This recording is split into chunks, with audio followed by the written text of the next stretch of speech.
জামাত বলছে যে আপনাদের মন্ত্রিপরিষদের বাইরেও বিরোধী দল হিসেবে ছায়া মন্ত্রিপরিষদ গঠন করবে জামাত এনসিপি বা যে জোটটা রয়েছে। এই উদ্যোগকে বিএনপি কিভাবে দেখছে বা আপনি কিভাবে দেখেন? ভালো, অসুবিধার কি আছে? ছায়া মন্ত্রিপরিষদ মন্ত্রী সভা গঠন করে তারা যদি জন আকাঙ্ক্ষা পূরণ করতে পারে, সরকারকে ভালোভাবে ফাংশন করাতে পারে, আমি ইতিবাচকভাবে দেখি। কিন্তু একটা জায়গায় খারাপ লাগছে, যারা ইতিমধ্যে মন্ত্রী হয়ে গিয়েছেন অথবা ধরুন সরকার গঠন করে ফেলেছেন অথবা 300 আসন পেয়ে গিয়েছিলেন একসময় এনসিপি, পরে বলছেন 150 তো পাচ্ছি, জামাত ইসলাম বলছে 200 আমাদের নিশ্চিত, তাদের এখন ছায়া করতে হচ্ছে আর কি, আসলটা না করে। এটাই হচ্ছে কিন্তু ছায়াটাকে আমি ইতিবাচকভাবে দেখি। ছায়ের মধ্যে থাকতে থাকতে আসলও হয়ে যেতে হবে।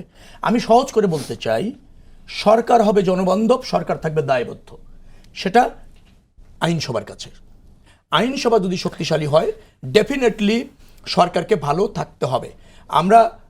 আমরা ব্রুট মেজরিটি পেয়েছি মানে আমি এই বলছি না যে সরকার মানে থাকবে, মানে সংসদ যা বলবে তাই হবে, সংসদ না, সরকার যা বলবে তা হবে, তা বলছি না।